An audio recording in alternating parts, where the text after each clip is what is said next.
विष्णु पुराण की कथाओं में नारद मुनि की कथा विशेष महत्व रखती है।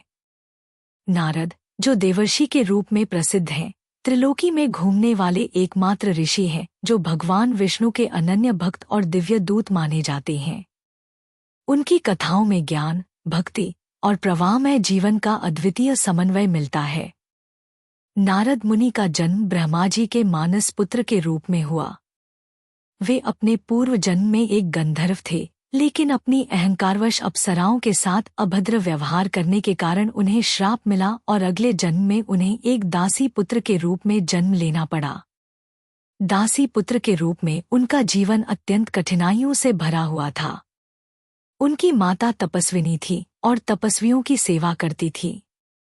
नारद भी तपस्वियों की सेवा में संलग्न रहते थे और उनकी बातें सुनकर उनका चित्त भगवान विष्णु की भक्ति में रमने लगा। एक दिन उनकी माता जंगल में भोजन लाने गईं और वहां सर्पदंश के कारण उनकी मृत्यु हो गई।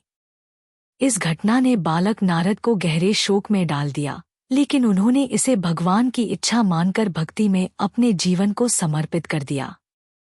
नारद ने एक निर्जन स्थान पर जाकर ध्यान साधना शुरू कर दी। उनकी तपस्या से प्रसन्न होकर भगवान विष्णु ने उन्हें दर्शन दिए और कहा कि अभी उनका मनुष्य जीवन समाप्त हो जाएगा, लेकिन अगले जन्म में वे त्रिलोकी में घूमने वाले देवर्षि बनेंगे। भगवान विष्णु ने उन्हें आशीर्वाद दिया कि वे हमेशा हरि नाम का प्रचार करेंगे और जहां भी वे जाएंगे भगवान का नाम गूंजेगा। इस आशीर्वाद के साथ नारद ने अपने सांसारिक जीवन का त्याग कर दिया। अपने अगले जन्म में नारद मुनि देवर्षि के रूप में उत्पन्न हुए। वे सदा नारायण नारायण का जाप करते हुए त्रिलोकी में घूमते रहते थे। उनकी वाणी में ऐसी मिठास और प्रभाव था कि जो भी उनके संपर्क में आता वह भगवान की भक्ति में डूब जाता। नारद का स्वभाव अत्यंत सरल, हंसमुख और ज्ञानमय था। वे हमेशा लोक कल्याण के लिए कार्य करते थे, लेकिन उनकी कथाओं में उनकी चतुराई और समयस्मय पर देवताओं और दानवों के बीच संवादों की भूमिका भी महत्वपूर्ण रही है। एक बार की बात है, देवताओं और असुरों के बीच युद्ध चल रहा था। देवता असुरों के पराक्रम से भयभीत थे और भगवान विष्णु से सहायता की प्रार्थना कर रहे थे। नारद मुनि ने भगवान विष्णु से आग्रह किया कि वे देवताओं की सहायता करें।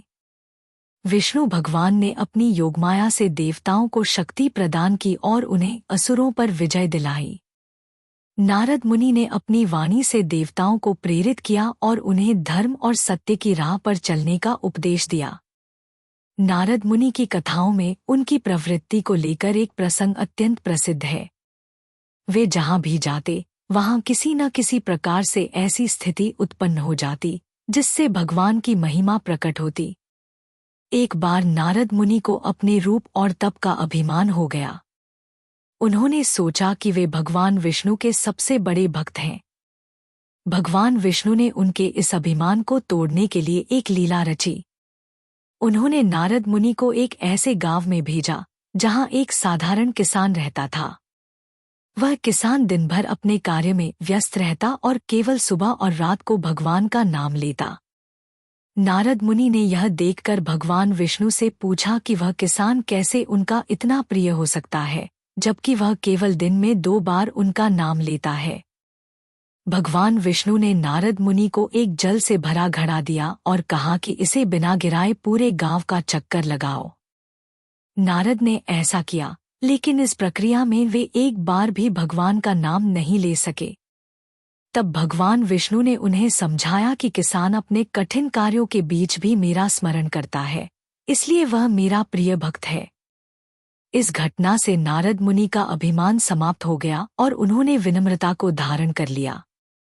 नारद मुनि की एक अन्य कथा में वे भगवान शिव और माता पार्वती के मध्य संवाद का माध्यम बने। एक बार नारद मुनि ने पार्वती जी से कहा कि भगवान शिव उनके समर्पण से अत्यंत प्रसन्न हैं और वे उन्हें वरदान देने के लिए तैयार हैं। पार्वती जी ने भगवान शिव से अमरता का वरदान मांगा, लेकिन शिवजी ने समझाया कि अमरता केवल भगवान विष्णु के चरणों में है। नारद मुनि ने इस प्रसंग को विस्तार से समझाकर पार्वती जी को भगवान विष्णु की भक्ति के लिए प्रेरित किया। नारद मुनि का जीवन और उनकी कथाएं हमें यह सिखाती हैं कि सच्ची भक्ति में अभिमान और अहंकार का कोई स्थान नहीं है। वे भक्ति मार्ग के महान प्रेरणा स्रोत हैं और उनकी वाणी में भगवान का स्वर गुंजित होता है। नारद मुनि की कथाओं में भक्ति, ज्ञान और धर्म का संदेश मिलता है, जो आज भी मानव समाज के लिए प्रासंगिक और प्रेरणादायक है।